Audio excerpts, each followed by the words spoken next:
Back again, and this time I am skipping over the prequel for a second because this is a book I really want to talk about. Technically, I could classify it as Gone and Returned 5, but really, it's not a sequel or prequel by any means. It's a spin-off. It covers the events of the other 4 books from the perspective of another person. Now, excuse the noise in the background. It's been getting humid up here in Michigan, and I have to have the dehumidifier going, or else this basement here is going to fall right on top of us, and we don't want that, don't we? Anyway, the reason I want to talk about this book so much is because of the main character. And it ain't Burglar Jay, don't get me wrong, it's not Jay. Like I said, it's told from another person's perspective, and not just any person's, Ada Kyle's perspective.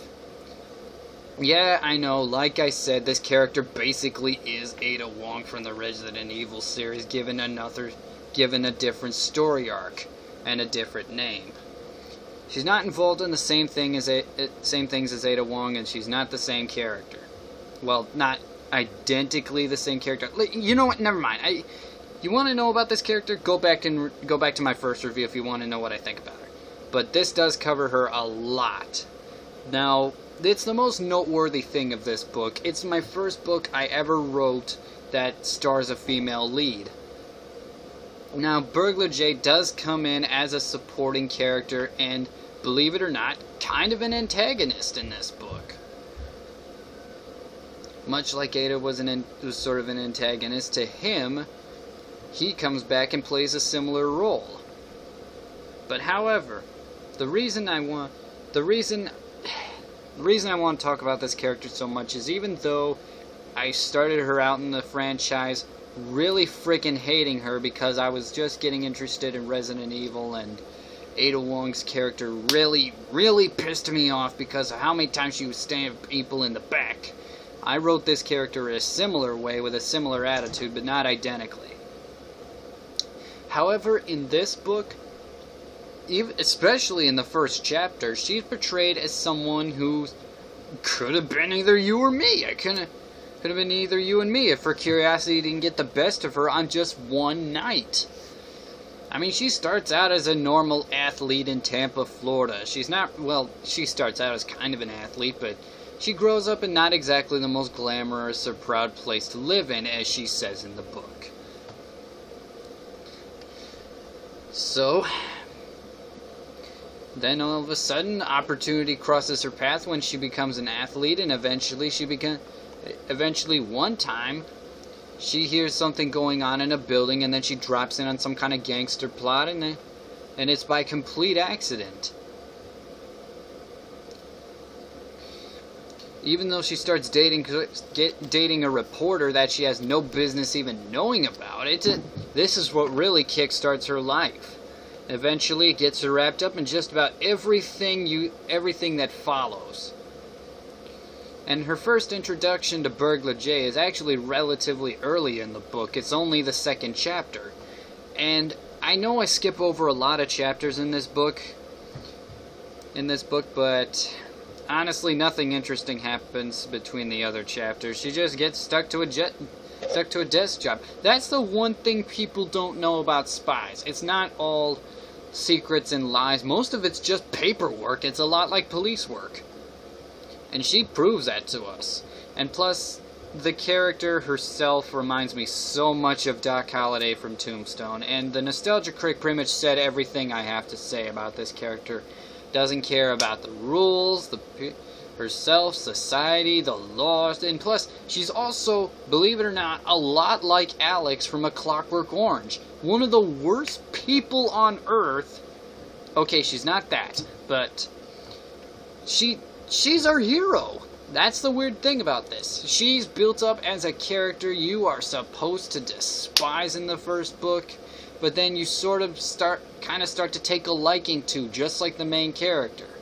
That is, if you don't already like her. I mean, she's already pretty badass when you meet her. And this book just classifies that not only is she more badass than we give her credit for, but there are also moments where she's just your average person. she sometimes needs help on certain missions, and she can't figure everything like this out for herself. She's like your average spy, only that she's done a million times better. Most spies do their job because they have to. This one, she takes delight in it. At times, she does know when she's going over her head, but the other times, when there's somebody she hates, she loves pissing them off. Even Burglar Jay.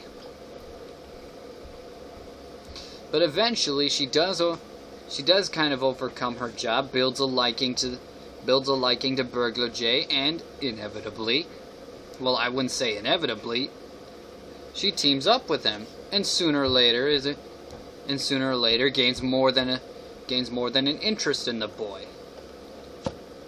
Hell, there's even one chapter in the book where she and Burglar Jay, they're not going on any big escapades or anything like that. They're just sitting in his house talking.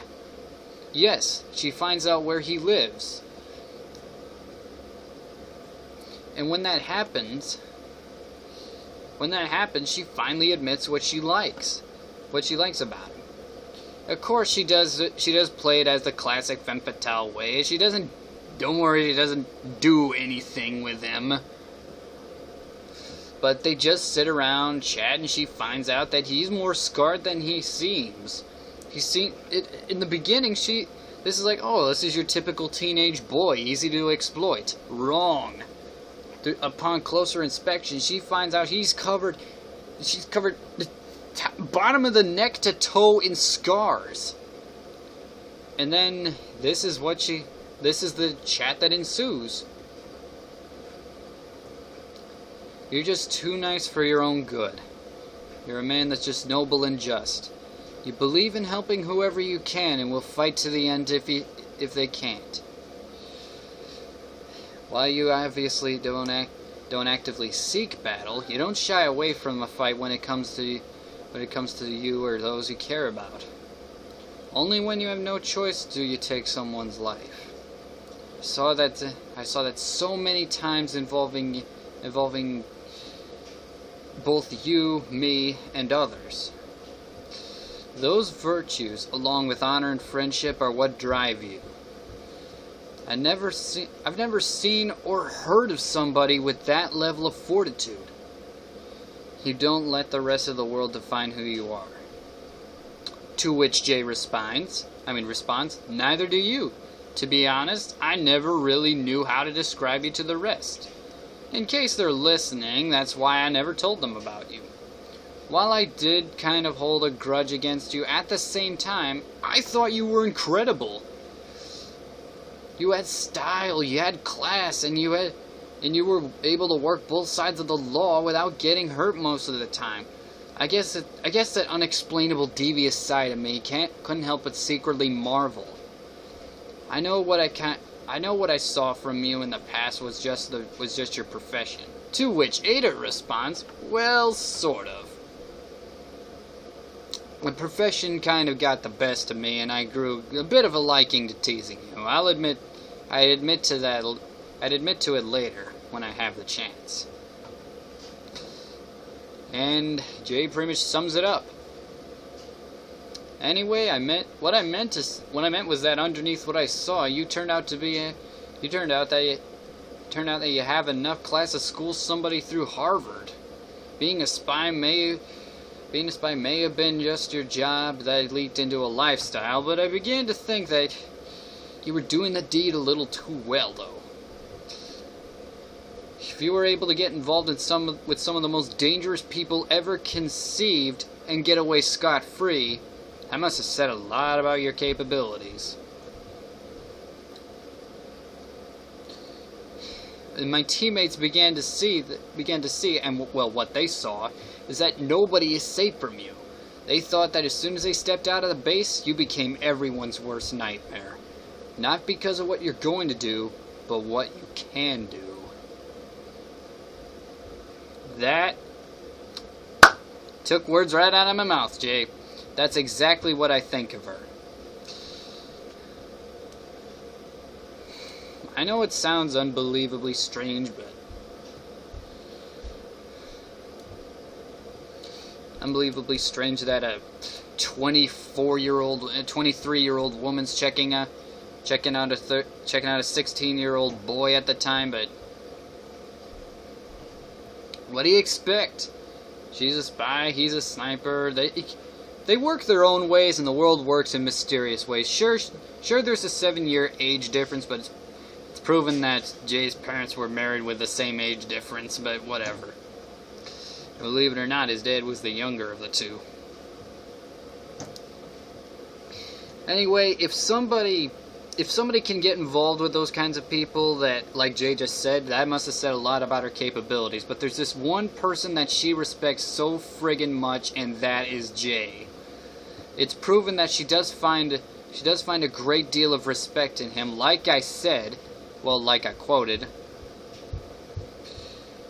So if you got somebody who plays both the victim and the predator, teases probably the most badass teenager this side of Marvel, and manages to get away with all that without having to worry about so much, yet still respects one of the people she teases, half the time you want to smack her, half the time you want to shake her hand. Though that also does prove that she is though it doesn't get in the way that she's the same kind of person that you don't know if she's going to kiss you or kill you.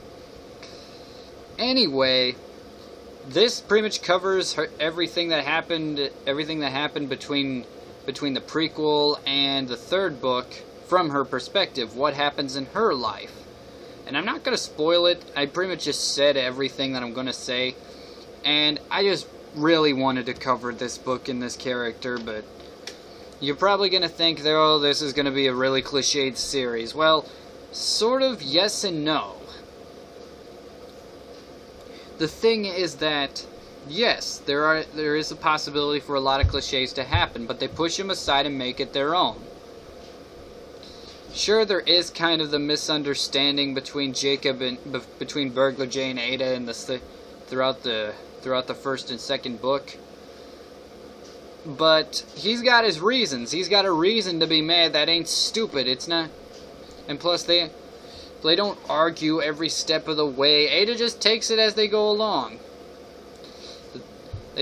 She takes it as it go along. Jay is the one that's having the problem, and he kind of lets it go. He learns. And it's not like forced or contrived, and there's no moping or any kind of that crap, but yes, it is kind of there. And there is the liar revealed sort of thing with one of the characters in there, but they're like, well, who gives a crap? You lied, I lied, we're human, let's just get on with it. Just like, I'm trying to remember what that movie was, but just like in a movie where they make it a joke. So yeah, it's not as cliched as you think. Anyway, Gonna Return Opposite Sides. By God, I friggin' love this book. If anything, after reading all the other books, I'd say check this out. I'm not even gonna give it a star rating. Give it your own star rating. I just really wanted to cover this book because I was desperate to get all I wanted to say about Ada out of my head before I forget about it. So, we're almost done. This is almost the last one. So, be prepared for the final one, and then I'll get back to doing video game reviews. Don't you worry. How do I shut this thing off?